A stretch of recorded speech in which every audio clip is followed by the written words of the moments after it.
In the year 2001, the man running the most dominant software corporation on the planet stood before a room full of journalists and reached for one of the ugliest comparisons available to him. Linux is a cancer, said Steve Ballmer, that attaches itself in an intellectual property sense to everything it touches. It was a startling thing to say out loud on the record about a piece of software built and given away for free by volunteers scattered across the globe.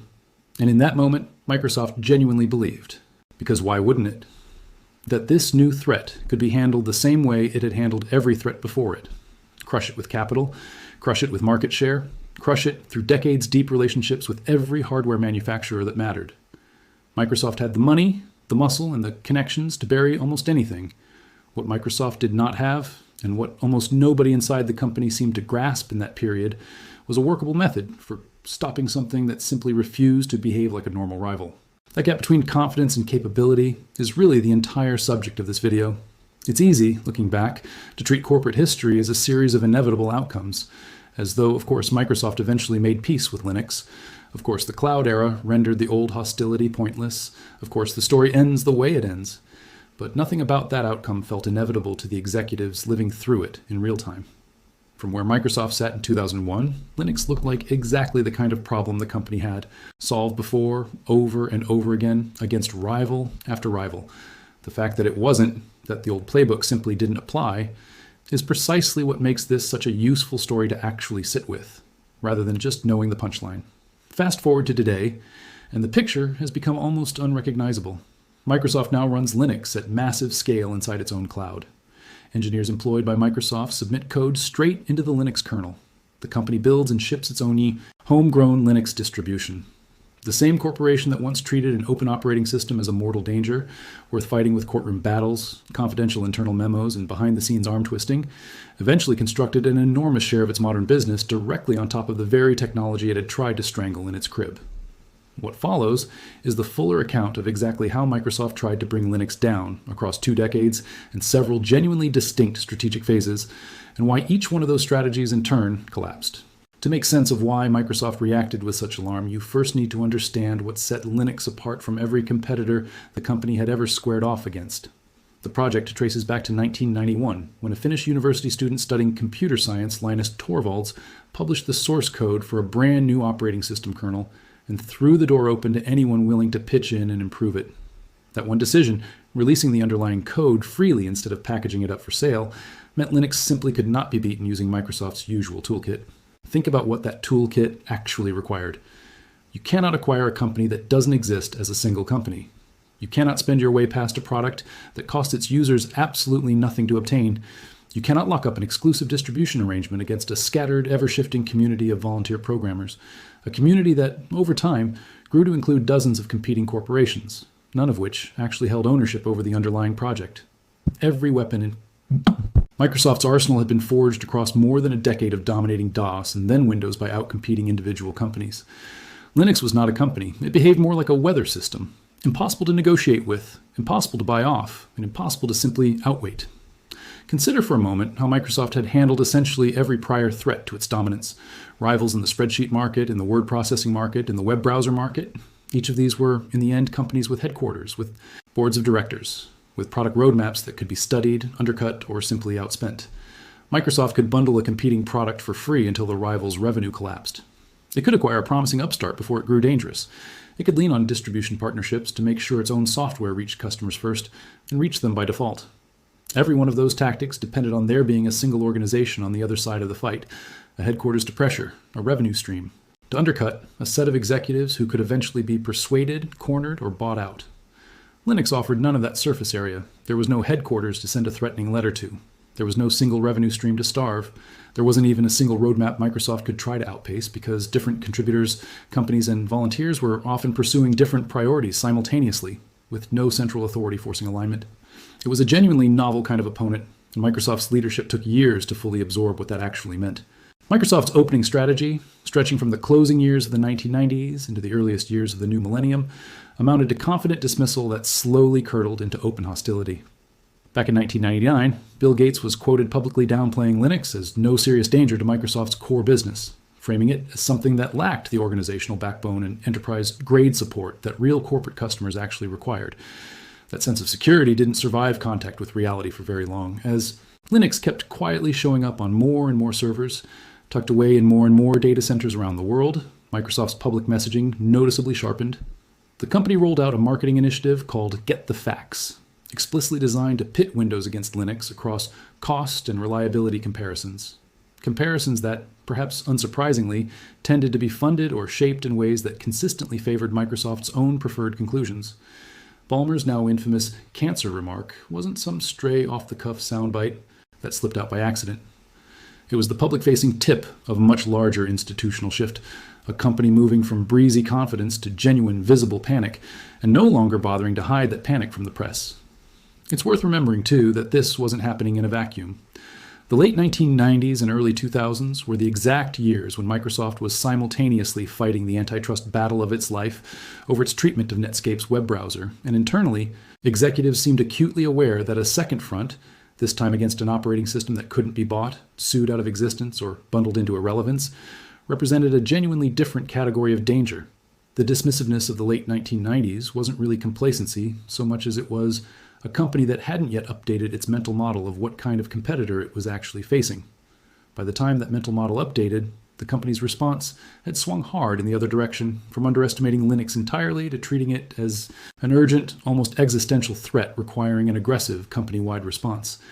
But the far more consequential battle wasn't unfolding at podiums or in press releases. It was happening in the fine print, inside licensing contracts and pricing negotiations that ordinary computer buyers never once glimpsed. For roughly 15 years, Microsoft held the entire personal computer industry in its grip through one single, extraordinarily powerful mechanism: its licensing relationship with the hardware manufacturers who physically built and sold the machines running Windows. And the executive who oversaw that relationship, a man named Joachim Kempen, would later be identified through documents surfaced in federal litigation as the individual most directly responsible for turning Microsoft's institutional dread of Linux into a coordinated, deliberate campaign against it. Near the end of 2000, Kempen drafted an internal memo addressed to Ballmer, laying out his plan in language precise enough that it would go on to become courtroom evidence in a federal antitrust case. He wrote that he was considering hitting hardware partners harder than in the past with anti-Linux actions. He described tightening restrictions on source code deliveries wherever feasible and being less gracious in how Microsoft interpreted its existing agreements, all while explicitly noting the need to avoid drawing obvious attention to any of it. He closed with a phrase that somehow captured the entire spirit of the operation. "This," he wrote, "will be a delicate dance." Sit with the timing of that memo for a moment, because it borders on unbelievable. Just months earlier, a federal judge had ruled that Microsoft had illegally maintained its monopoly position and had ordered the company split into two separate entities. And here, in black and white, was a senior Microsoft executive describing plans to escalate the exact same category of anti-competitive behavior the court had just condemned, while carefully noting the importance of not being obvious about doing it. The specific target of Kempen's memo was Dell. Michael Dell had, not long before, spoken publicly and with real enthusiasm about his interest in Linux, even putting money into Linux-focused startups. That enthusiasm didn't last. Dell quietly dropped Linux from its consumer desktop lineup during the summer of 2001, roughly half a year after that public declaration of interest. Kempen, notably, had already promised Ballmer he would be putting the screws on PC builders to bring about precisely this kind of industry-wide retreat. The actual mechanism behind all this pressure was never a crude, easily documented ban. Internal Microsoft paperwork from the period described the real policy in strikingly careful language. OEMs could meet demand, but not help create demand for machines running Linux. In practice, that meant hardware manufacturers weren't explicitly forbidden from selling any Linux computer whatsoever. They were simply discouraged, quietly and persistently, from actively marketing or promoting one. Given that Kempen personally controlled Windows licensing pricing, any manufacturer that pushed too aggressively on Linux risked losing favorable financial terms or facing exactly the kind of deliberately vague, hard-to-pin-down, less gracious treatment Kempen had spelled out in his own words. It was a strategy engineered from the ground up to leave no fingerprints, and for years it largely succeeded. Dell, Compaq, and most of the other major manufacturers kept Linux machines off their flagship product lines, not because ordinary buyers had no interest in them, but because the manufacturers themselves had powerful financial incentives not to promote them too loudly. What makes this campaign particularly striking, in hindsight, is how well it understood the actual economics of the PC hardware business. Margins on individual computers were, and remain, notoriously thin. A hardware manufacturer selling machines by the millions depended enormously on predictable, favorable licensing terms from Microsoft, simply to stay profitable at scale. That dependency gave Microsoft a form of leverage that had nothing to do with Linux's technical merits and everything to do with the structural position Microsoft occupied in the supply chain. Kempen didn't need to convince any manufacturer that Windows was a better product than Linux. He simply needed manufacturers to understand, without it ever being spelled out too explicitly, that their profitability depended on staying in Microsoft's good graces, and that promoting a rival operating system too enthusiastically was a good way to jeopardize that relationship. It's a sobering illustration of how market dominance in one layer of an industry can be quietly weaponized to control outcomes in an entirely different layer, without ever requiring anything as crude as an outright contractual ban. This particular approach, leaning on dominant market power to quietly smother a rival operating system rather than beating it on pure technical merit, wasn't actually a new invention for Microsoft's fight against Linux. The company had run a remarkably similar operation roughly a decade earlier against a completely different competitor. And understanding that earlier episode goes a long way toward explaining why the anti-Linux campaign took the exact shape it did. Back in the late 1980s and early 1990s, a company called Digital Research had built a genuinely strong rival to Microsoft's own MS-DOS, known as DR-DOS, a product that, by some industry estimates, was actually outselling Microsoft's own operating system in certain segments of the market during its peak years. Internal Microsoft engineering code that later surfaced through litigation revealed something remarkable. Early builds of Windows 3.1 had been deliberately engineered to detect whether the machine underneath it was running DR-DOS instead of genuine MS-DOS. When that detection triggered, the software displayed a deliberately alarming, entirely made-up error message warning users of possible system instability, despite the fact that DR-DOS ran Windows just fine. That piece of code came to be known both within Microsoft's own walls and later in the press as the AARD code. It eventually led Microsoft to settle a lawsuit brought by DR-DOS's later corporate owner for a sum exceeding $500 million, decades after the original conduct occurred. Notice the shape both episodes share. In each case, there was a genuinely capable rival product. In each case, Microsoft held a structural position of leverage somewhere else in the ecosystem. Control over the underlying error messaging code in one instance, control over licensing terms in the other, and in each case, the response was designed to operate quietly enough that most ordinary users never even realized a fight was taking place at all. The individual tools differed. A fabricated warning dialogue aimed at DR-DOS users, deliberately vague pricing pressure aimed at Linux-friendly hardware partners, but the underlying institutional instinct behind both was strikingly consistent. The individual tactics were different. A fabricated error message aimed at DR-DOS on one hand, quiet financial pressure applied to Linux-friendly hardware partners on the other, but the underlying institutional reflex was identical in both cases. Whenever a genuinely capable rival threatened to compete on a level playing field, Microsoft's default instinct was to reach for leverage over the surrounding ecosystem, rather than simply trusting Windows to win the argument purely on its own technical merits. Eventually, though slowly, the legal consequences of the anti-Linux campaign specifically caught up with the company. During the remedy hearings that followed Microsoft's original antitrust conviction, Kempen's own memo was entered directly into evidence by a state attorney, and news coverage from the time described it as damning, not because its language was especially crude or shocking, but because it demonstrated a company actively continuing, and even planning to intensify, the very conduct a federal court had just ruled unlawful. Here's the part of the story worth pausing on for real. This entire 15-year campaign, fought through licensing leverage, marketing pushes, and open public hostility, never actually managed to stop Linux. It slowed a handful of specific things down, certainly. Adoption of Linux on ordinary consumers' home desktops, particularly through the early 2000s, genuinely did stay smaller than it likely would have otherwise, partly because of exactly the kind of manufacturer pressure Kempen's memo laid out. But Linux was never really trying to win the fight for the ordinary home desktop in the first place. While Microsoft poured enormous institutional energy into defending Windows' position on people's personal computers, Linux was quietly, almost imperceptibly, conquering an entirely different and ultimately far more important category of computing altogether: servers, and eventually the cloud infrastructure that would come to underpin the entire modern internet. That's really the piece of this story that explains why Microsoft's campaign, however relentless, was always aimed at the wrong target. Linux's real strengths, free to obtain, endlessly modifiable, backed by a genuinely enormous distributed pool of contributors, with no per-machine licensing costs piling up as server counts grew, mattered enormously more to an organization running thousands of machines than to a single person picking an operating system for one home computer.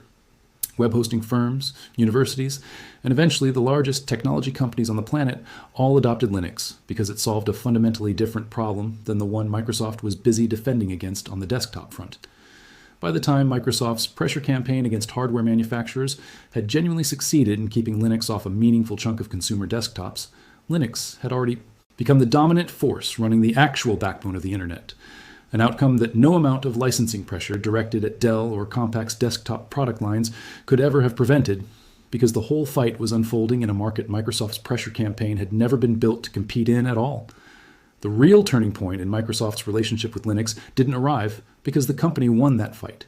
It arrived because Microsoft eventually, gradually, admitted to itself that it had lost a specific piece of the war and chose to change strategy entirely rather than keep battling against market forces that had already settled the outcome.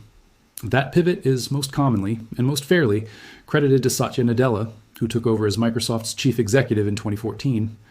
Nadella's public declaration that Microsoft loves Linux instantly became one of the most repeated lines in the company's entire history, precisely because of how dramatically it contradicted everything Microsoft had said and done regarding Linux for the previous decade and a half. For a good while, it practically became a running joke across the tech industry, simply because the distance traveled from Ballmer's cancer comet felt so enormous. But treating Nadella's declaration as some sudden, isolated shift in tone misses the slower, more grounded mechanics of how this transformation actually unfolded, and why it was ultimately forced into existence by business reality rather than pure corporate goodwill. Microsoft formally joined the Linux Foundation in 2016, a genuinely meaningful step given the Foundation's role as the central body coordinating development of the Linux kernel itself.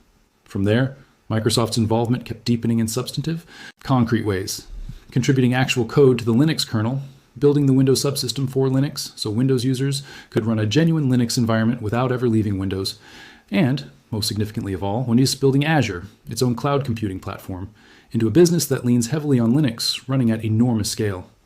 That last point deserves real emphasis, because it's the underlying business logic that explains why Microsoft's posture flipped so completely. Azure grew into one of Microsoft's largest and fastest expanding sources of revenue, and a substantial portion of the workloads actually running on Microsoft's own cloud platform run on Linux rather than Windows, simply because that's what Microsoft's own enterprise customers wanted and demanded from the platform. Microsoft didn't come to embrace Linux out of some newfound disinterested affection for open source ideals. It came to depend on Linux commercially, at a scale so large that continued hostility toward it would have been genuinely irrational from a purely financial standpoint. There's a useful comparison here to how other once fierce corporate rivalries have cooled over time, not out of sentimentality, but out of simple mutual dependency. Companies that once treated each other as existential enemies often end up as business partners, once their fortunes become entangled enough that conflict starts costing both sides more than cooperation would. Microsoft's shift toward Linux fits that same pattern almost perfectly.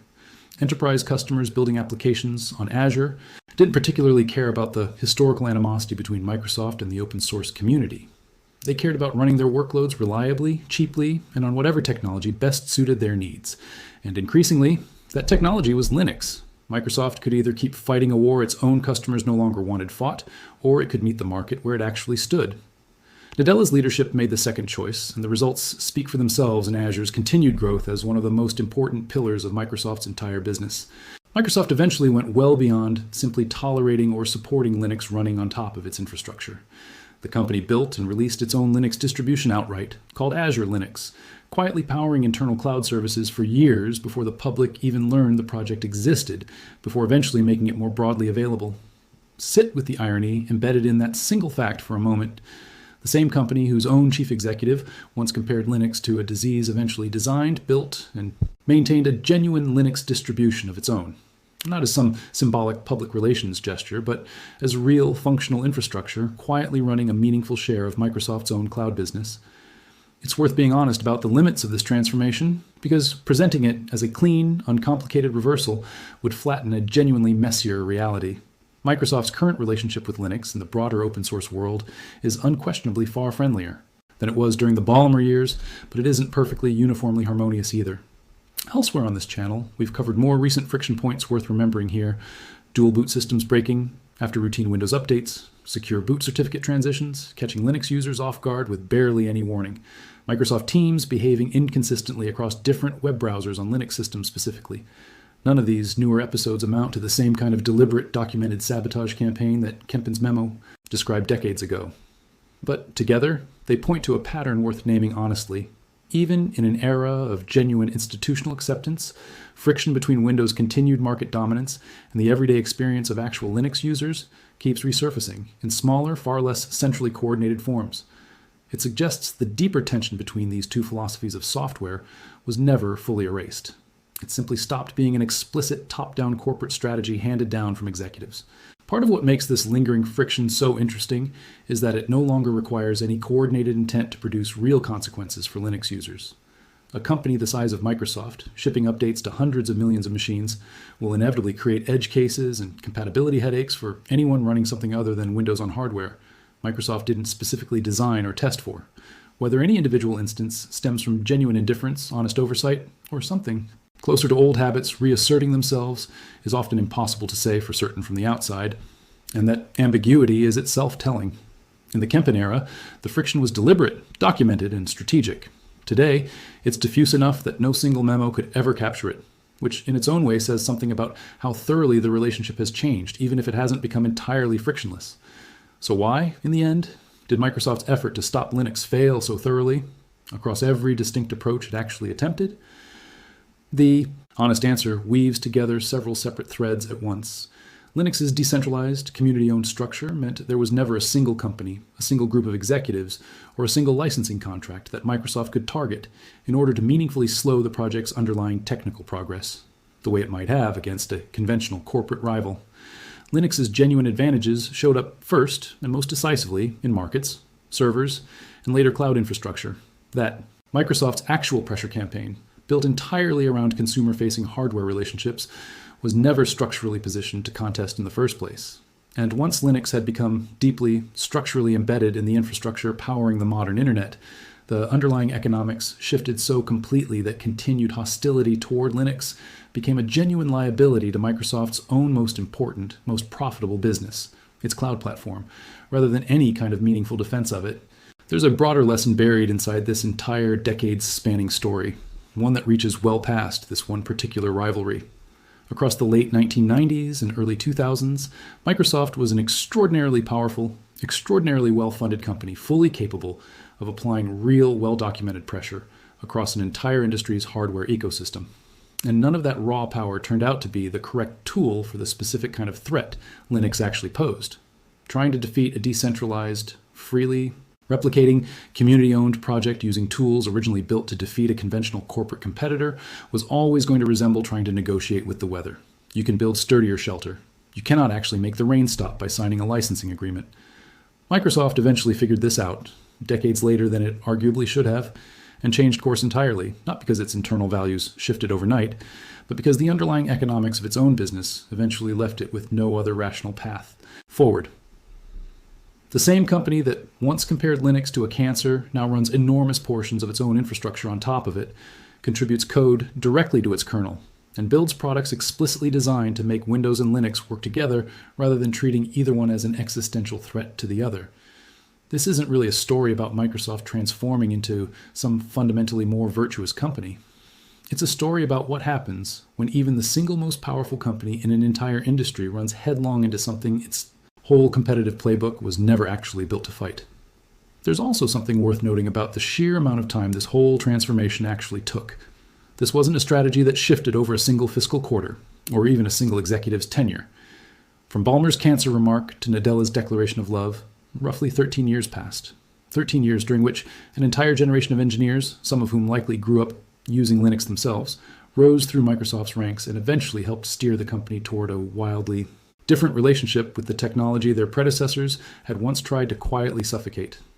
Corporate transformations of this scale rarely happen because a single leader simply decides to change course. They happen because the composition of a company's workforce, its customer base, and its revenue streams gradually shift underneath its feet until the old strategy stops making any sense at all, and a new leader finally says out loud what had already become true in practice. I'd genuinely like to hear how you read this whole arc, now that you've seen the complete connected version of it rather than any one chapter in isolation. Does Microsoft's eventual, genuine embrace of Linux feel like real, earned redemption for all that earlier hostility? Or does it feel more like plain, unsentimental business pragmatism, simply dressed up afterward as goodwill? And given the more recent friction this channel has covered elsewhere, the dual boot breakage, the secure boot transitions, do you think the underlying tension between these two philosophies of software has genuinely been resolved, or has it simply gone quiet, waiting for the right moment to resurface in some new form? Let me know in the comments. This feels like exactly the kind of long arc story that gets lost when each individual chapter only ever gets told on its own. If you enjoy digging into the hidden stories behind the technology that shaped the world we live in, subscribe to Hidden Historian. There's always another story waiting to be uncovered.